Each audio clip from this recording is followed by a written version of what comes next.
Hey, good evening. I'm Jenee Ryan. Thanks for staying with News 4 tonight. We do continue our fire coverage now. As we see, they were trying to do as much as they could to fight this fire. Of course, we're doing this in a pandemic, so kind of some changes there. Also, with this time of the year, they can't use air support to help them with these fires, so they're having to do it all on the ground with their physical power there. Now, with today's wildfires, a lot of you have been calling us wondering when we're going to be getting that rain. Well, we've got Chief Meteorologist Cassie Wilson. You've been tracking all that wind, but also just crossing your fingers for this rain we're starting to see. Now, you might have just gotten that alert on your phone, a public safety alert from NDOT about those closures saying do not travel in that area right now. Everything is closed for your safety.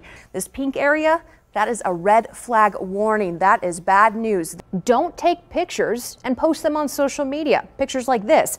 Now, we've shared this warning several times before, but people are still doing it. Until now, if a car or home was broken into with nobody there and it was discovered later, say the next morning, people were just asked to file a report online. Nevada's eviction moratorium is now extended for 2 more months. The governor says this is the last extension. It's hard to tell the difference between allergy symptoms and coronavirus symptoms. That's my biggest takeaway from this week's COVID conversation.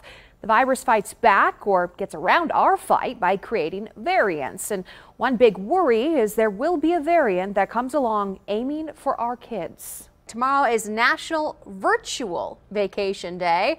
Fitting, right? Can't really travel right now. Travel's impacted. So to make this all work, some say you can just do a Google search for somewhere you've always wanted to go. Cassie, where would you go if you could go anywhere in the world? That made the best breakfast burrito ever.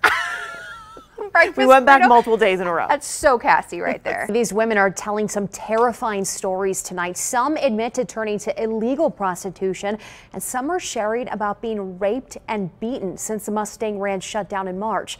Now, we are hiding their identity so they could freely share what they're going through with you. Thank you for calling the Mustang Ranch. Hopeful customers ask the same question every day and get the same answer. Yeah, our brothel is still temporarily closed. After 8 months without clients, some working women are going broke. So it's going to force me to do it illegal, which is very, very, very, very dangerous. Yeah. Lady A says she used to do that. It's so degrading. It's so scary. You just can't, I don't want to go back to that. Ever, ever, ever. Another lady says she met a Mustang Ranch regular at a hotel and he beat and choked her. And who are they going to call? They can't call the police. The madams do what they can for their 200 now not working women. 2 needed saving. The man came in, ended up holding them both hostage in the bathroom, the phone cords, the lamp cords, gunpoint, raped.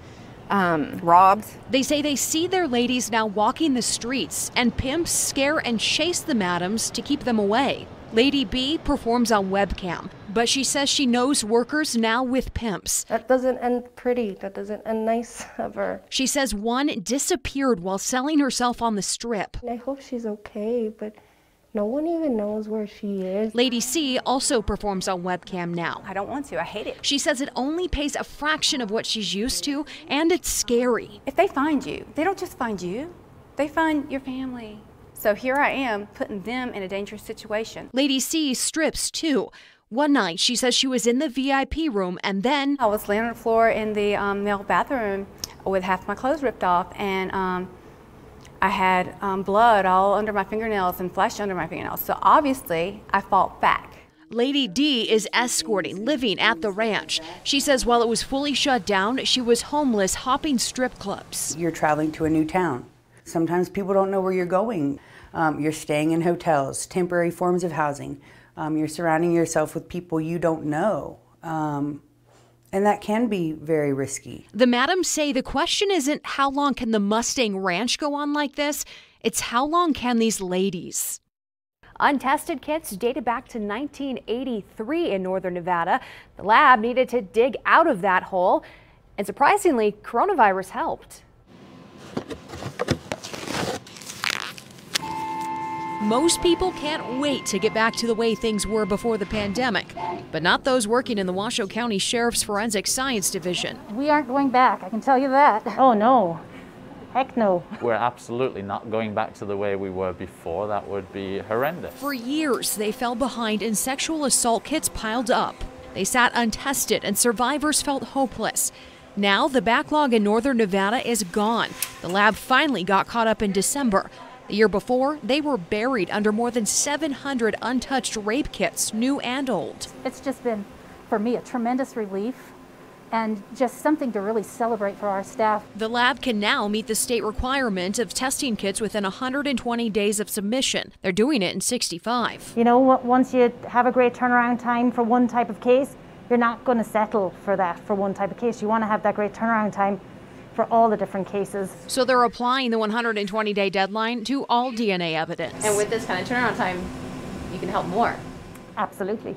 And probably prevent crime from happening too. So to me, that's way more motivating than the paycheck. Now there are no forensic backlogs at all. The pandemic is forcing a lot of changes in the lab. We really learned to let go of old ideas, look at new ways of doing things, and to really try to be the most efficient and effective that we could be. Their hours are now 24/7 and shifts differ. So we made sure that we had the right coverage, the right staffing levels, coming in at the right times. Some work's done at home. We've cut out a lot of things that we were doing that might not now be necessary. They were at one stage, but they're not now. Here's a visual of the change. The lab gets about 800 DNA cases a year. The blue line shows before they could do about 450 in 18 months. Now with the new workflow, the red line shows they can test over 1,000 in that same time. I think it's given our staff kind of a new light.